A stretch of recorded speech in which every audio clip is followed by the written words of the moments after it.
بسم اللہ الرحمن الرحیم۔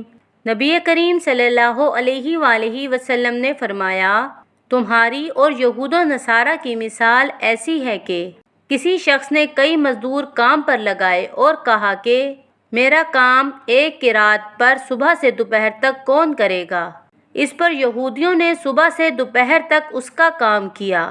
پھر اس نے کہا کہ آدھے دن سے عصر تک ایک قرات پر میرا کام کون کرے گا؟ چنانچہ یہ کام پھر نصارہ نے کیا۔ پھر اس شخص نے کہا کہ عصر کے وقت سے سورج کے ڈوبنے تک میرا کام 2 قرات پر کون کرے گا؟ اور تم امت محمدیہ ہی وہ لوگ ہو جن کو یہ درجہ حاصل ہوا۔ اس پر یہود و نصارہ نے برا مانا اور وہ کہنے لگے، کام تو ہم زیادہ کریں اور مزدوری ہمیں کم ملے۔ پھر اس شخص نے کہا کہ اچھا یہ بتاؤ کہ تمہارا حق تمہیں پورا نہیں ملا؟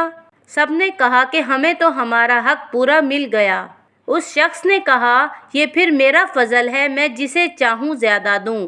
صحیح بخاری حدیث نمبر 2268۔ حضرت عائشہ رضی اللہ تعالی عنہ نے فرمایا کہ ایک عورت ان کے پاس اپنی 2 بچیوں کے لیے مانگتی ہوئی آئی۔ میرے پاس ایک کھجور کے سوا اس وقت اور کچھ نہ تھا، میں نے وہی دے دی۔ وہ ایک کھجور اس نے اپنی دونوں بچیوں میں تقسیم کر دی اور خود نہیں کھائی، پھر وہ اٹھی اور چلی گئی۔ اس کے بعد نبی کریم صلی اللہ علیہ وآلہ وسلم تشریف لائے تو میں نے آپ سے اس کا حال بیان کیا۔ آپ نے فرمایا، جس نے بچیوں کی وجہ سے خود کو معمولی سی بھی تکلیف میں ڈالا تو بچیاں اس کے لیے دوزخ سے بچاؤ، اس کے لیے آڑ بن جائیں گی۔ صحیح بخاری حدیث نمبر 1418۔ ایک شخص نبی کریم صلی اللہ علیہ وآلہ وسلم کی خدمت میں حاضر ہوا اور کہا کہ یا رسول اللہ صلی اللہ علیہ وآلہ وسلم، کس طرح کے صدقے میں سب سے زیادہ ثواب ہے؟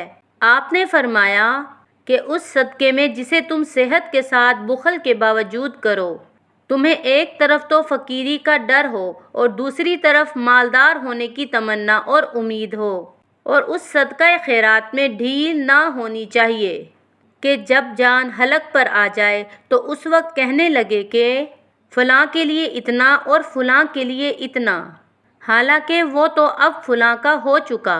صحیح بخاری حدیث نمبر 1419۔